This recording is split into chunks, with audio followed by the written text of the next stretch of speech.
Votre facture d'énergie va exploser.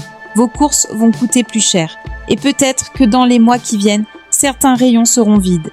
Je sais que c'est difficile à entendre, mais je préfère vous préparer plutôt que vous laisser dans l'ignorance. Parce que ce qui se passe en ce moment au Moyen-Orient, ce n'est pas une guerre comme les autres. Ce n'est pas une guerre pour le pétrole. Ce n'est pas une guerre pour la démocratie. C'est une guerre eschatologique, une guerre de fin des temps, planifiée, calandée sur des textes religieux vieux de plusieurs millénaires. Et les astres le montraient bien avant que les premières bombes tombent. Depuis plus d'une semaine, j'ai analysé en profondeur les thèmes natals des 5 hommes qui tiennent entre leurs mains le destin du monde en ce moment. Netanyahou, Trump, Macron, Poutine et Xi Jinping, leur direction secondaire, leur révolution solaire, leur transit à des dates très précises. Et j'ai croisé tout ça avec le calendrier hébraïque eschatologique qui guide les décisions de certains de ces hommes. Restez avec moi jusqu'au bout, parce que dans cette vidéo, je ne vais pas vous parler de géopolitique abstraite. Je vais vous dire concrètement ce que ça signifie pour vous, pour votre pouvoir d'achat, pour votre sécurité, pour votre quotidien en France, ce qui vous attend au printemps, à l'été et jusqu'en 2027. Les gens qui me suivent le savent. Je ne suis là ni pour faire peur, ni pour minimiser. Je suis là pour vous préparer, parce qu'un homme averti en vaut deux. Et ce que j'ai trouvé cette semaine m'a glacé. Commençons par comprendre pourquoi le 28 février 2026 et pas un autre jour. Dans le calendrier hébraïque, ce jour-là, c'était Shabbat Zakor, le Shabbat du souvenir, celui qui précède immédiatement Purim. Et Purim, c'est la fête qui célèbre la victoire d'Israël sur Haman, l'ennemi perse. La Perse antique, c'est l'Iran d'aujourd'hui, dans l'heure symbolique. Frapper l'Iran la veille de Purim, ce n'est pas une coïncidence. C'est un message symbolique adressé à ceux qui comprennent ce langage. Ces milieux ne choisissent jamais leur date au hasard. Chaque frappe, chaque opération militaire s'inscrit dans un calendrier religieux précis.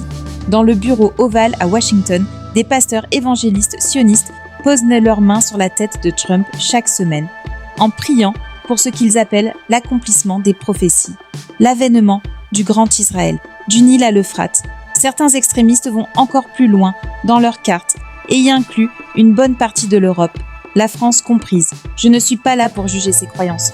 Je suis là pour vous expliquer que ces hommes agissent en fonction d'elles et que ça change tout à la façon dont on doit lire ce conflit.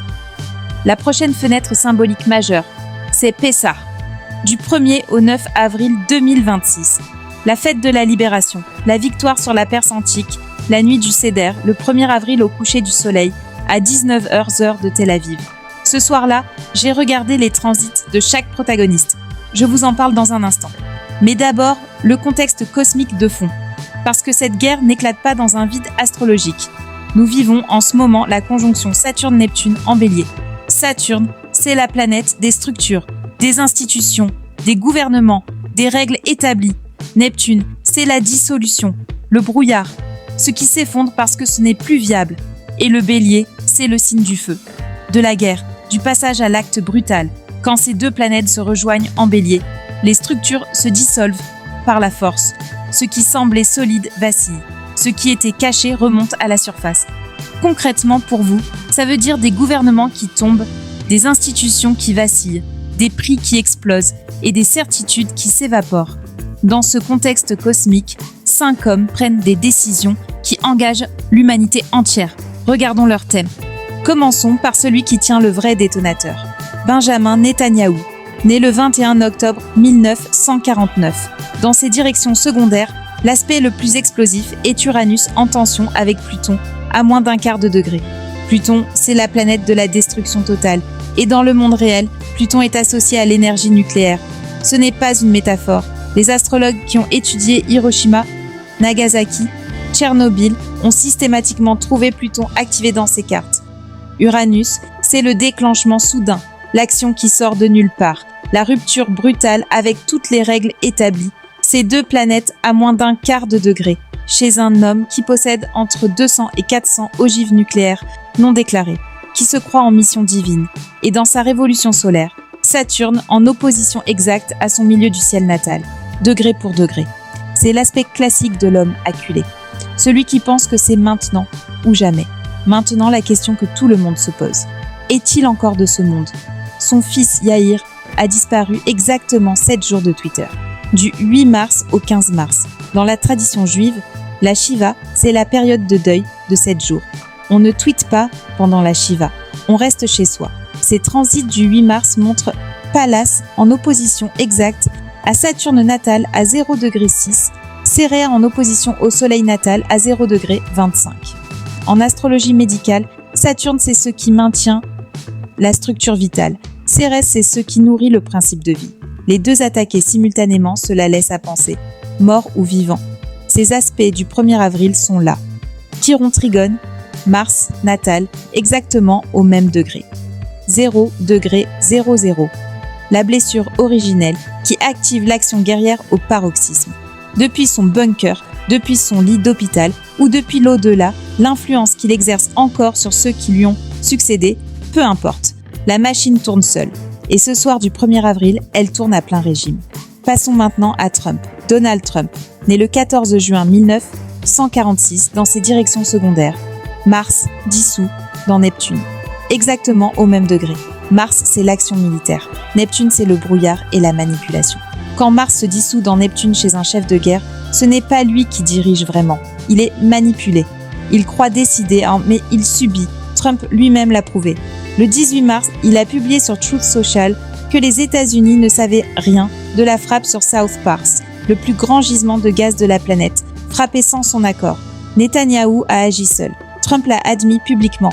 Sa révolution solaire 2026-2027, qui démarre en juin, montre exactement la même configuration. Mars semi-carré, Neptune parfaitement exact. Une deuxième fois, jusqu'en juin 2027. Pour vous, concrètement, ça veut dire que l'homme qui a le doigt sur la gâchette américaine ne voit pas clairement ce qu'il fait. Ses décisions militaires sont fondées sur des informations fausses ou incomplètes. Et ça rend la situation encore plus dangereuse. Et maintenant, parlons de celui qui vous concerne directement, Emmanuel Macron, né le 21 décembre 1977. Dans ses directions secondaires, une nouvelle lune progressive. Son soleil progressé et sa lune progressée se rejoignent en conjonction à 0°9. Pour un chef d'État, c'est un signal précis, un changement de statut radical, un nouveau cycle de pouvoir. Et il s'est posé en chef de guerre exactement le 9 mars, 2 jours avant que cet aspect atteigne sa précision maximale. Sa révolution solaire de cette année montre Soleil, carré Neptune à 0°00. Exactement 4 aspects, Neptune sous 0°10 dans la même révolution solaire. Cet homme vit dans un film cette année. Il croit être le sauveur de l'Europe. Neptune lui souffle que c'est son destin. Résultat concret pour vous, 84 milliards donnés à Zelensky. 0 baisse de TVA sur le carburant. Les réserves pétrolières françaises à 27%. Un porte-avions à 15 milliards pour 2038. Et des militaires français déjà morts au Liban. Le 1er avril à 18h heure de Paris. Ces transits montrent Uranus trigone ascendant à 0°00. Exactement. Lilith conjonction Neptune natale à 0°3. Ce soir-là, des forces cachées activent ses angles les plus vulnérables. Il agit sous pression de force qu'il ne voit pas clairement, en croyant que c'est son heure. Et il y a quelque chose que personne ne dit clairement. Dans cette coalition occidentale, il n'y a qu'un seul pays européen avec une force de frappe nucléaire opérationnelle. La France. Trump est dans le brouillard. Netanyahou, mort ou vivant, agit depuis une configuration de blessure maximale. Et Macron, ce soir du 1er avril, avec Uranus exactement sur son ascendant. Lilith sur Neptune, dans son délire messianique total, est le seul à pouvoir appuyer sur ce bouton-là.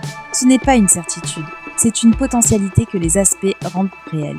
Un homme aveuglé par Neptune, convaincu d'être le sauveur de l'Europe, avec le Charles de Gaulle et les rafales à portée, et aucun contre-pouvoir réel pour l'arrêter. Je vous laisse mesurer le poids de cette phrase. Mais voilà ce que sa révolution solaire 2026-2027 révèle. Il ne tombe pas, il se réinvente. Soleil conjoint, Mercure natal, ascendant conjoint, Vénus natale, nœud nord et Junon en sextile exact à sa Vénus natale le 21 décembre 2026, jour de son anniversaire. Ce sont des signatures diplomatiques majeures, des alliances signées à un niveau supranational. La France devient peut-être trop petite pour son ego neptunien. La présidence du Conseil européen, la tête de l'Union européenne, la nouvelle lune progressive dans ses directions parlait de changement de statut, pas nécessairement de chute.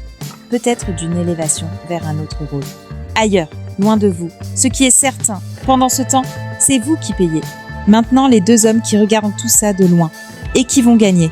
Vladimir Poutine, né le 7 octobre 1952. Ses directions secondaires montrent Mars en trigone harmonieux avec Neptune et Saturne. Il agit dans l'ombre, par canaux détournés, en gardant les mains propres officiellement. Il fournit les renseignements à l'Iran, la géolocalisation des cibles, et il attend. Sa révolution solaire actuelle montre Mars, conjonction ascendant à 0°23. Guerrier silencieux. Saturne carré, Mars natal, freiné mais volontairement. Et à partir d'octobre 2026, sa nouvelle révolution solaire change tout. Jupiter exactement sur son milieu du ciel natal, à moins d'un demi-degré. Pluton trigone sa lune natale à 0°10. Neptune sextile sa lune natale à 0°13. Jupiter au MC natal, c'est l'apogée du pouvoir public, la consécration sur la scène mondiale. Poutine ne perd pas ce conflit. Il laisse les autres s'épuiser. Et à l'automne 2026, il revient comme arbitre indispensable. Le seul qui peut arrêter ce que les autres ont déclenché, aux conditions de Moscou. Et pendant ce temps, vous en Europe, vous avez refusé son gaz. Les conditions pour reprendre les livraisons seront différentes, plus chères, et vous n'aurez pas le choix. Xi Jinping, maintenant, c'est le plus silencieux et le plus solide des 5. Ses directions secondaires montrent un double trigone Jupiter sur Neptune et Saturne natal, un double sextile Saturne et Jupiter sur Pluton natal, Mercure en conjonction Pluton. Pouvoir absolu consolidé, vision stratégique en pleine expansion. C'est lui qui regarde Taïwan. Et pendant que les Américains épuisent leur stock au Moyen-Orient, pendant que l'OTAN est mobilisée sur Hormuz, la fenêtre s'ouvre pour lui. Pas par la force brutale, par le vide laissé par les autres. Voilà maintenant les dates que vous devez connaître. Le 9 avril, Mars entre en Bélier. Il tombe directement sur la conjonction Saturne-Neptune. C'est l'étincelle sur la poudre. D'autres acteurs entrent visiblement dans la partie. Le 27 avril, Uranus entre en Gémeaux. Rupture des communications mondiales, reconfiguration des alliances. Ce que vous pensiez stable vacille. C'est aussi la révolution de l'information. Les réseaux sociaux comme outil de prise de conscience collective. Les vérités cachées qui remontent massivement. Jupiter en Lion cet été, c'est la dignité populaire qui se réveille. La configuration révolutionnaire est dans les cycles. Parallèle, direct avec 1789.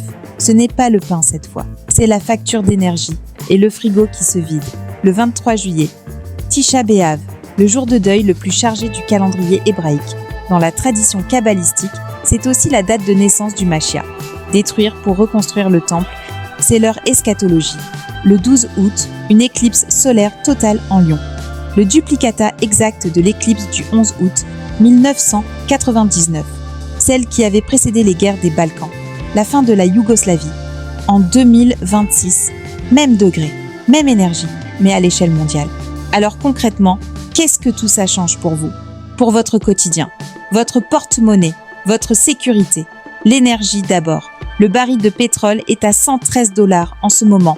South Pars, le plus grand gisement de gaz de la planète, vient d'être frappé. Les assureurs maritimes refusent de couvrir les navires dans le détroit d'Ormuz. Les importations énergétiques vers l'Europe se tendent. La France a 27% de réserves pétrolières. Et Macron refuse de baisser les taxes sur le carburant. Parce que la TVA qui monte avec le prix du pétrole, ça remplit ses caisses. Attendez-vous à une hausse significative de votre facture d'énergie dans les prochains mois. Électricité, gaz, carburant et tout ce qui en découle, les transports, les aliments transformés, les produits de première nécessité. Ce n'est pas une hypothèse, c'est de la logique économique. Les approvisionnements alimentaires ensuite. Par le détroit d'Ormuz ne transitent pas seulement le pétrole et le gaz, les engrais aussi, les matières premières agricoles. Si ce détroit reste perturbé, les conséquences sur les prix alimentaires se feront sentir à partir de l'été. Préparez-vous maintenant, pas en panique, mais avec bon sens. Quelques semaines de réserve, un petit potager si vous avez la place, des liens avec des producteurs locaux, la sécurité intérieure. Saturne, Neptune. Bélier dissout les structures qui ne tiennent plus. Les peuples qui ne peuvent plus se chauffer, qui ne peuvent plus nourrir leurs enfants, ne restent pas silencieux. La configuration de l'été 2026 dans les cycles historiques ressemble à ce qui précède les grands bouleversements sociaux. Ce n'est pas une certitude, c'est une potentialité que les astres indiquent clairement. Le risque cyber également. Uranus en Gémeaux dès le 27 avril, c'est aussi la guerre des communications et de l'information. Les cyberattaques sur les infrastructures critiques, énergie, eau, hôpitaux, transports font partie du tableau de guerre moderne. Ce n'est pas de la paranoïa, c'est la réalité des conflits d'aujourd'hui et la désinformation. Dans cette guerre, les deux camps produisent massivement de fausses informations. Choisissez vos sources avec soin. Vérifiez, croisez, ne réagissez pas à chaud. Alors que faire concrètement ?